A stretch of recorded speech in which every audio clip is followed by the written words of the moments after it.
Mengenai jalan yang licin, tentunya itu ada suatu jalan yang tidak enak. Jalan yang dimana kita tidak bisa berjalan cepat atau mungkin menghambat, bisa juga membuat celaka. Pak Gembala sudah jelaskan, ada kasut khusus yang dibuat sehingga kita bisa berjalan di jalan yang licin itu. Ketika saya merenungkan, saya teringat akan perlombaan MotoGP. Mungkin di sini ada yang suka nonton MotoGP. Ya, kalau saya tidak terlalu suka, tapi ada event-event tertentu yang membuat menarik. Ada bagian-bagian tertentu yang menarik. Nah, salah satunya berhubungan dengan jalan yang licin ini.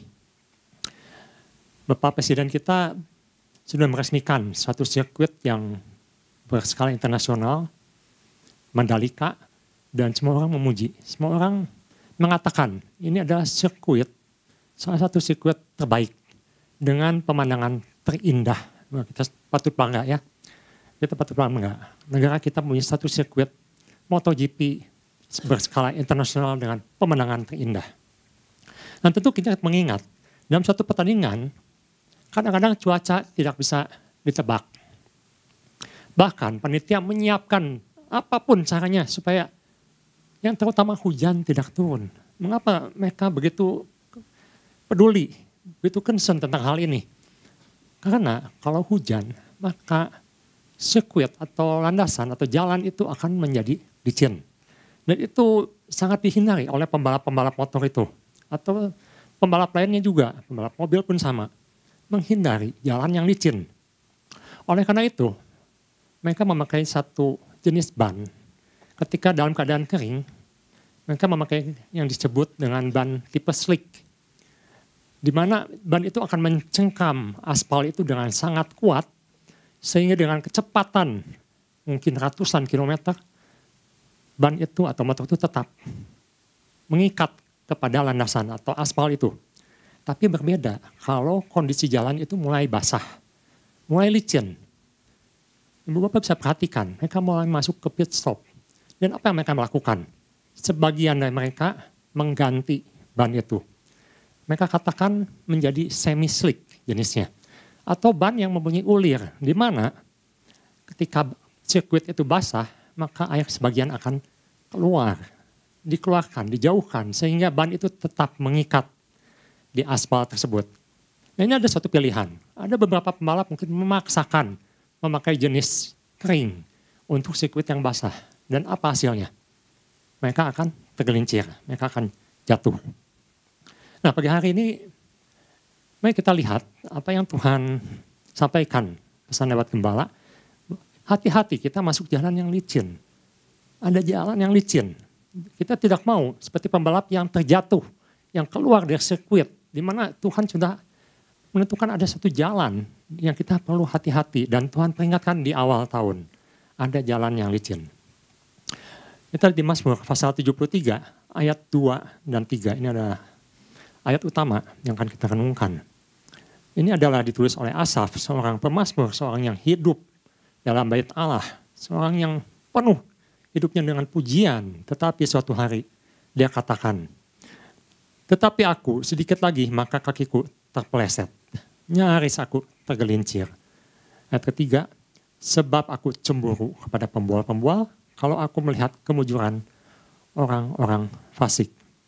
Apa yang akan saya sampaikan pagi hari ini adalah kita melihat bagaimana suatu pandangan seorang Asaf di kitab Mazmur, di mana dia pada awal, ayat-ayat awal dia katakan, aku hampir tergelincir. Ini berhubungan dengan persepsi. Bagian pertama, saya berjudul, hati-hati dengan persepsi yang kita bangun. Saya ada satu gambar, mungkin bisa ditampilkan.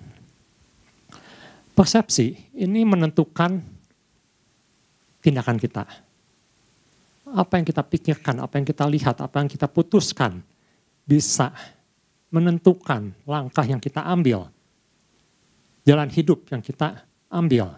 Nah, ada seorang dosen, dia memberikan satu gambar di sini. Dan dia katakan, dan ibu bapak juga boleh menjawab, siapa yang melihat gambar ini seperti kepala seekor burung. Ada yang melihat seperti kepala seekor burung. Ya. Tapi ada juga yang mengatakan, oh bukan. Ini adalah gambar kepala seekor kelinci. Ada yang melihat seperti gambar seekor kelinci. Baik, ini suatu pertanyaan yang mungkin Ibu Bapak sering mendengar. Ada pandangan-pandangan yang berbeda. Tapi yang menarik, dosen ini mengatakan, ini bukan gambar kepala kelinci, dan ini bukan gambar seekor kepala burung. Mengapa dia katakan begitu? Karena yang menciptakan gambar ini, dia katakan ini hanyalah goresan-goresan tinta yang dia buat di atas sebuah kertas. Mungkin ibu bapak bisa satu persepsi bahwa enggak, saya melihat ini gambar kepala burung. Ada yang mengatakan, enggak, saya melihat ini kepala kelinci. Saya tanya, dosen ini bertanya, yang benar yang mana?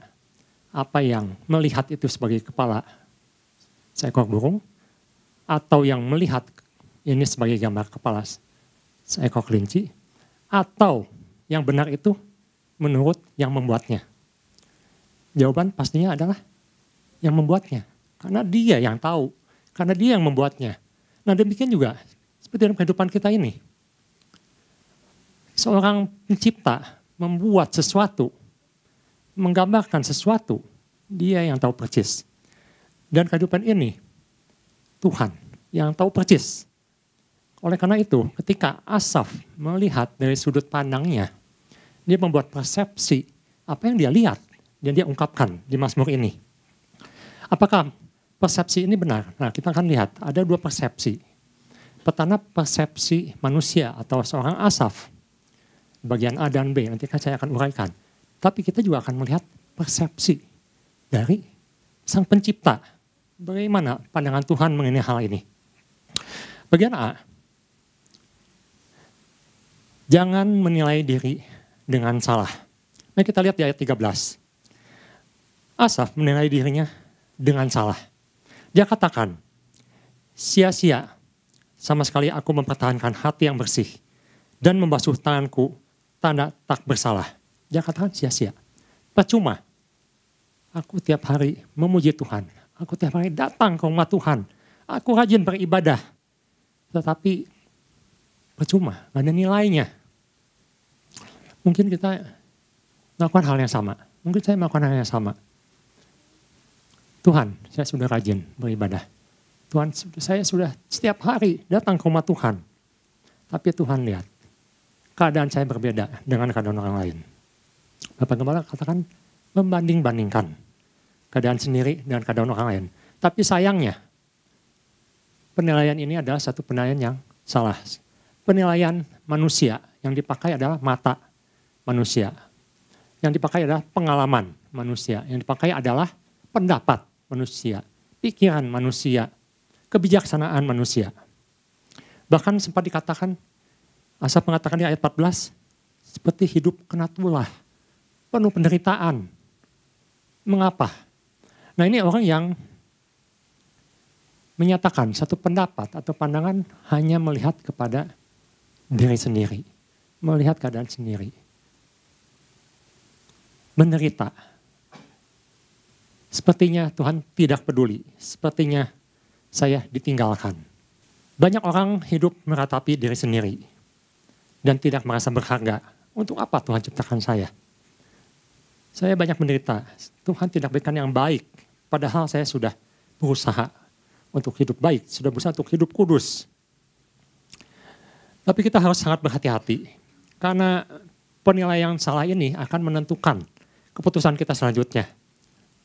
Apakah benar hidup ini hanya ditentukan oleh tanda kutip, kekayaan, kepandaian, kesuksesan materi, seperti yang kita lihat, seperti yang Asaf lihat, seperti itu, hanya dengan membanding-bandingkan dan kita mengambil suatu kesimpulan, pasti ini salah, pasti Tuhan ini salah, percuma aku beribadah. Itu adalah satu bagian yang cukup berbahaya ketika kita hanya menilai, memandang ke dalam, hanya ke dalam diri sendiri. Jadi bagian A, jangan menilai diri dengan salah. Kita lihat, ini masih penilaian manusia, bagian B. Jangan menilai hanya dari kulitnya saja. Ayat yang keempat, sebab kesakitan tidak ada pada mereka, sehat dan gemuk tubuh mereka. Dengan kata lain, Asaf hanya melihat fisikal, hanya melihat apa yang dia lihat. Kok senang ya hidupnya? Kok mudah ya? Kok semuanya lancar-lancar saja ya? Itu adalah hanya melihat apa yang sekilas. Ada istilah, don't judge the book by its cover. Jangan menilai sebuah buku hanya dengan melihat sampulnya saja, bentuk bukunya saja. Oh, kalau bukunya tebal, ratusan halaman, ini pasti buku berbobot. Oh, kalau sampulnya dari kulit, dicetaknya bagus, oh ini pasti bukunya bagus. Oh, ini bukunya, kertasnya kualitasnya bagus, pasti bukunya mahal. Nah itu maksudnya, jangan hanya menilai, hanya dari penampilan, hanya dari kulit, hanya dari luar, lalu kita mengambil kesimpulan secara total, mengambil keputusan, pasti ini seperti itu. Asaf melihat hanya gemuknya saja, Asaf hanya melihat sehatnya saja. Dia tidak tahu persis, dia hanya melihat sekilas. Kesalahan ini pernah dibuat oleh seorang yang dekat dengan Tuhan juga sebenarnya. Dia cukup, boleh katakan orang yang mau berjalan dengan pimpinan Tuhan. Tapi suatu waktu, dia sempat terpleset juga. Namanya Yosua. Yosua adalah orang yang sebenarnya bersikap hati-hati. Tapi dalam satu masa, dia sempat membuat keputusan yang salah. Ketika dia memutuskan tentang orang Gibeon. Apa yang membuat dia salah? Pertama jelas, dia tidak percaya Tuhan. Yang kedua, dia sangat dipengaruhi dengan apa yang dia lihat. Dia melihat orang Gibeon ini pakaiannya rusuh. Pakaiannya sudah sobek-sobek. Pakaiannya sudah jelek. Oh, pasti ini dari negeri jauh. Makanannya sudah kering, bekalnya sudah rusak. Dia lihat tempat minumnya sudah pecah-pecah karena terbuat dari kulit biasanya saat itu.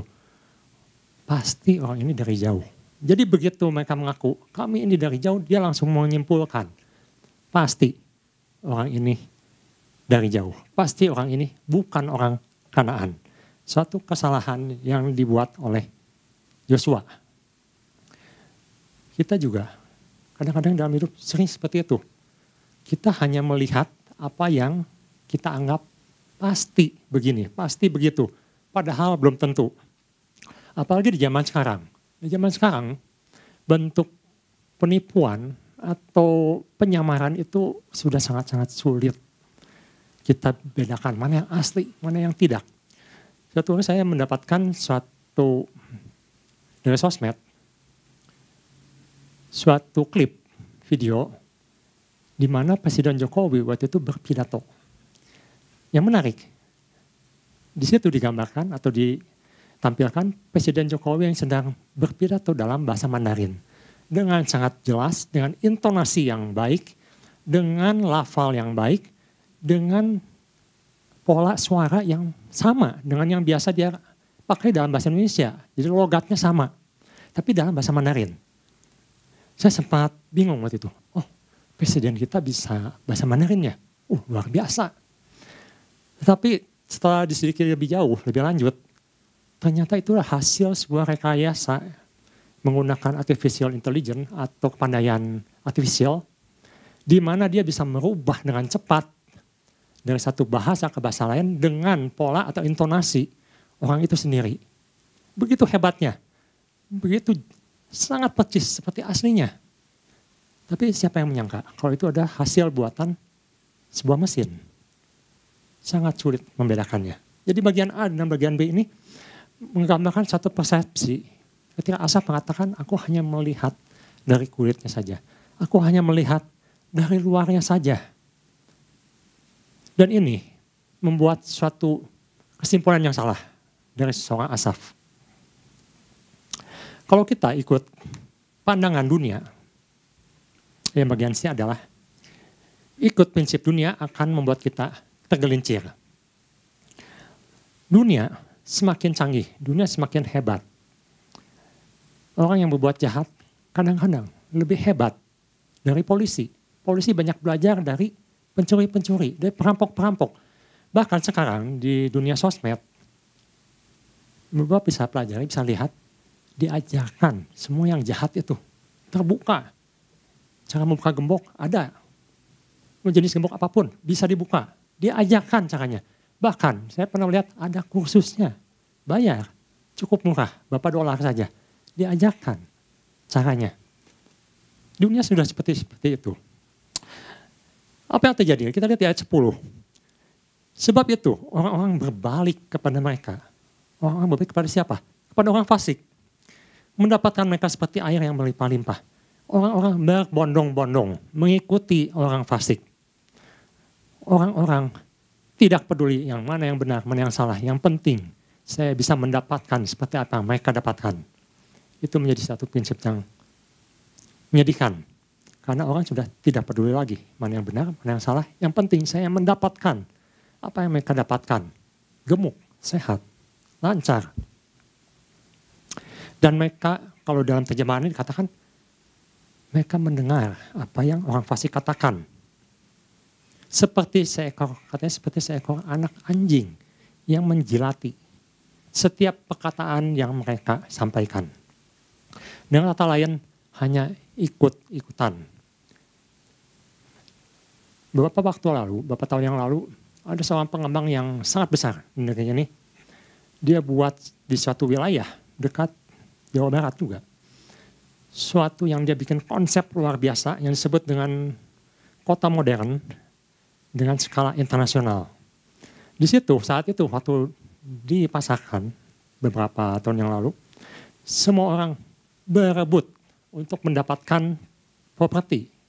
Ya mungkin di situ ada apartemen, ada perumahan, ada perkantoran. Berebut. Bahkan sampai antri, sampai panjang antriannya. Kenapa? Karena ditawarkan dengan harga yang cukup murah. Sangat murah tepatnya. Tapi apa yang terjadi? Beberapa tahun kemudian didapatkan bahwa itu ada satu proyek yang bodong. Semua orang kecewa.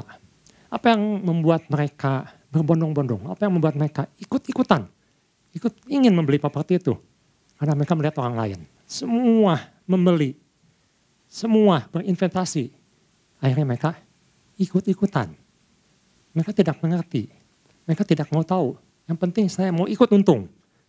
Nah di Amsal pasal 10 ayat 2 dikatakan, harta benda yang diperoleh dengan kefasikan tidak berguna. Tetapi kebenaran menyelamatkan orang dari maut. Orang fasik hidup tidak tahu Tuhan. Mereka tahu yang benar, tapi melakukan yang salah. Apakah kalau begitu kita juga mau ikut cara pandang mereka, cara hidup mereka?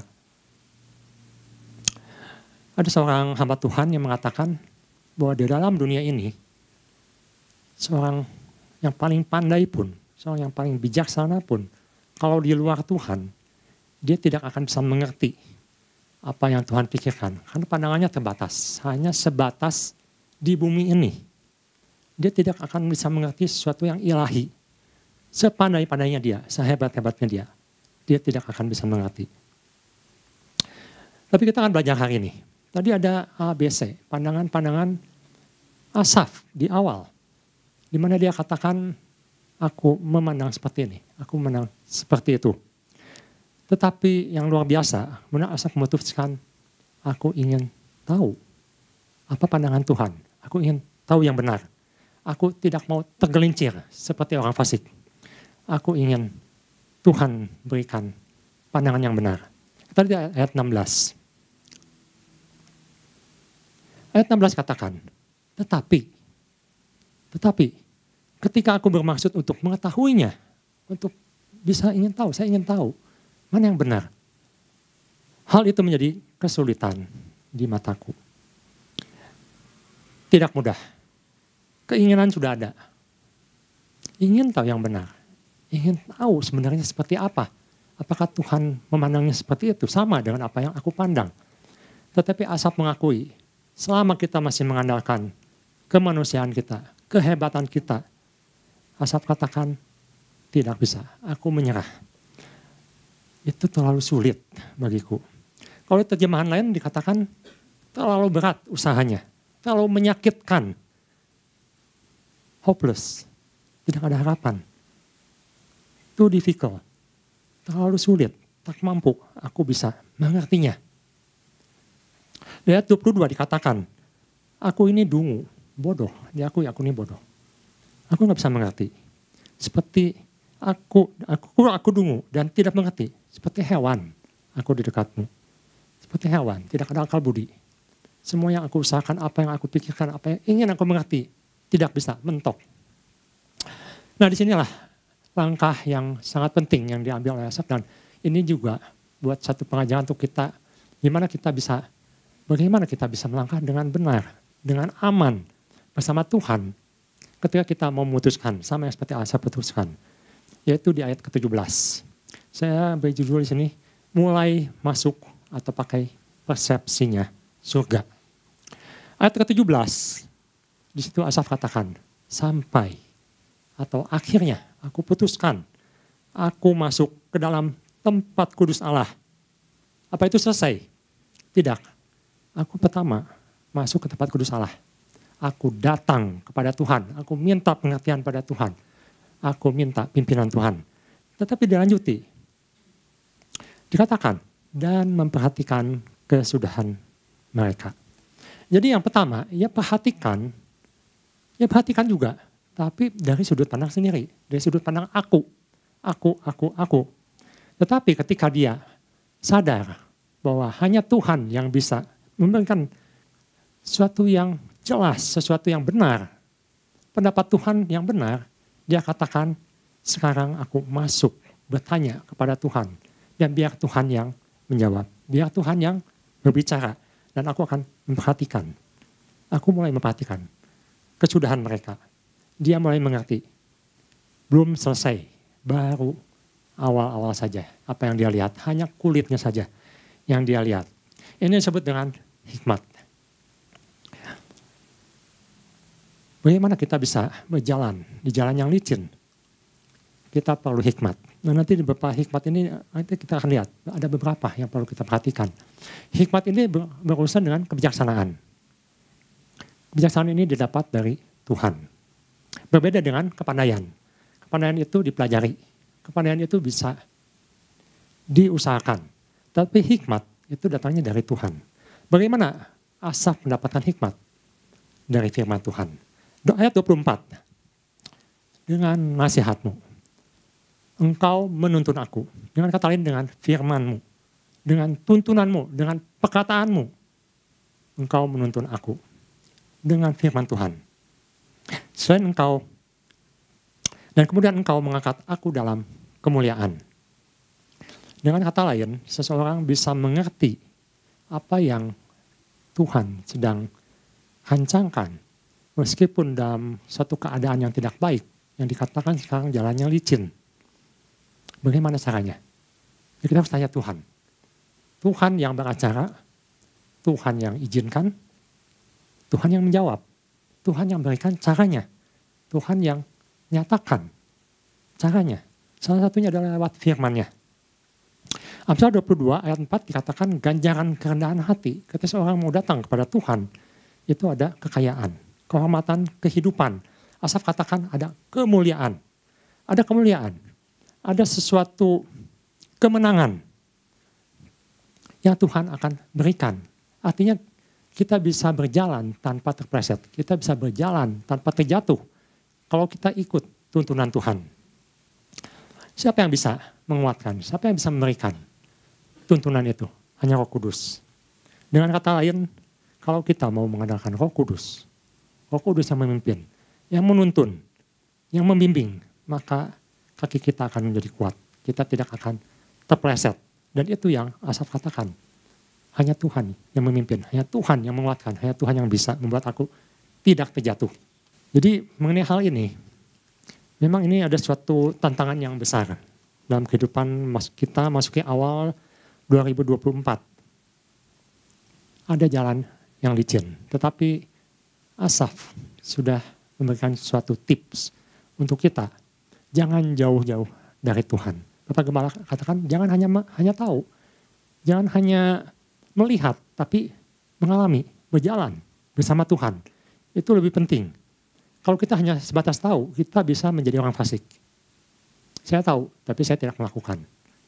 Tetapi Asaf katakan, biar Tuhan yang membimbing, yang menuntun. Kemarin rekan-rekan hamba Tuhan sempat juga mengatakan, biar tangan Tuhan yang kuat itu memegang kita. Tuhan yang memegang. Kalau kita yang berpegang, kita bisa lepas, kita bisa jatuh, kita bisa lemah. Tapi kalau Tuhan yang memegang, itu adalah satu jaminan. Kita akan lihat, sebelum saya tutup, Asaf sekali lagi mengingatkan kita jangan menjadi orang fasik. Mari kita lihat apa yang Asaf katakan di sini, ada beberapa petunjuk mengenai orang fasik ini. Apa yang mereka lakukan? Sehingga Tuhan katakan mereka ini orang fasik. Kita lihat secara cepat. Lihat ke 6 dikatakan, sebab itu mereka berkalungkan kecongkakan, sombong. Yang pertama adalah sombong. Jangan sombong. Jangan sok tahu. Jangan merasa diri hebat. Bertekuk lutut di bawah pimpinan Tuhan, di kaki Tuhan.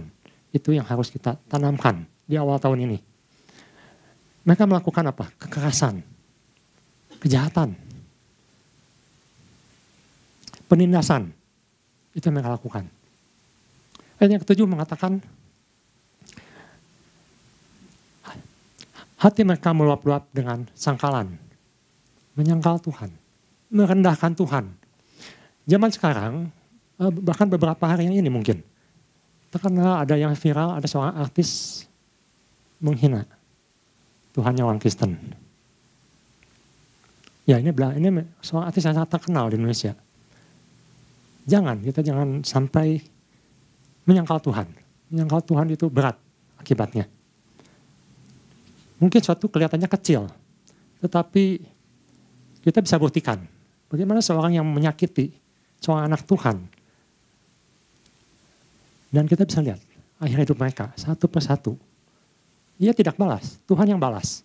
Ibu bapak mungkin nanti bisa lihat beritanya. Tuhan yang membalasnya.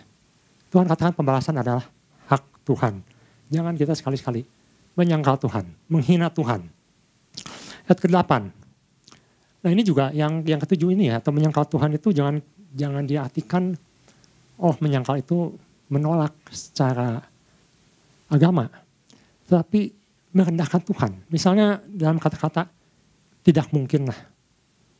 Nggak mungkin lah Tuhan bisa lakukan ini. Itu termasuk menyangkal kebesaran Tuhan. Kita perlu berhati-hati dengan mulut kita. Karena Yakobus ingatkan, lidah atau mulut ini bisa menentukan akibatnya. Ayat yang ke-8 disebut katakan mereka menyindir, mengata-ngatai. Hal pemerasan dibicarakan mereka dengan tinggi hati. Sama, sukanya memeras, berbuat licik, menghalalkan segala cara. Ayat ke-9 dikatakan mereka membuka mulut melawan langit, melawan Tuhan. Tuhan sudah jelas punya acara, kita lawan. Tuhan sudah jelas kasih pesan, kita langgar. Tuhan sudah jelas memberikan peringatan, kita masa bodoh. Sebagai penutup, saya ajak kita membaca di 2 Timotius pasal 3 ayat 1-5. Memang ini sebenarnya sudah Paulus katakan. Ketahuilah bahwa pada hari-hari terakhir akan datang masa yang sukar. Ayat yang kedua, manusia akan mencintai dirinya sendiri. Aku. Dan menjadi hamba uang. Yang terpenting uang, yang penting gemuk, yang penting kaya, yang penting sukses. Mereka akan membual, kalau perlu bohongi, dan menyombongkan diri, sombong. Mereka akan menjadi pemfitnah. Mereka akan berontak terhadap orang tua dan tidak tahu berterima kasih. Tidak mempedulikan agama, masa bodoh dengan kebenaran firman. Tidak tahu mengasihi, tidak mau berdamai, suka menjelekan orang. Tidak dapat mengekang diri, garang, tidak suka yang baik. Ayat yang keempat, suka mengkhianat, tidak berpikir panjang, belagak tahu, lebih menuruti hawa nafsu daripada menuruti Allah. Ayat yang kelima, secara lahiriah mereka menjalankan ibadah mereka. Tetapi pada akhirnya mereka memungkiri kekuatannya. jauhilah mereka itu, atau jangan lakukan hal-hal seperti ini. Jadi ini yang sebagai ayat penutup kita diingatkan kembali, jangan hanya fisik yang datang, hanya hadir di gereja fisiknya, hanya hadir di ibadah, tetapi pikiran menyangkal, tetapi hidup menolak pimpinan Tuhan. Ini teguran juga untuk saya pribadi. Jangan-jangan saya hanya menjalankan ibadah agamawi, tetapi sebenarnya saya menolak apa yang Tuhan sedang sampaikan, apa yang sedang Tuhan peringatkan. Jadi sekali lagi, saya ingatkan apa yang Bapak Gembala sampaikan. Jangan hanya memiliki Tuhan, tapi terhubung, berjalan bersama Tuhan. Dan ingat, masih ada tugas-tugas yang Tuhan siapkan untuk kita lakukan. Biar Tuhan beri kekuatan untuk kita semua. Tuhan Yesus memberkati.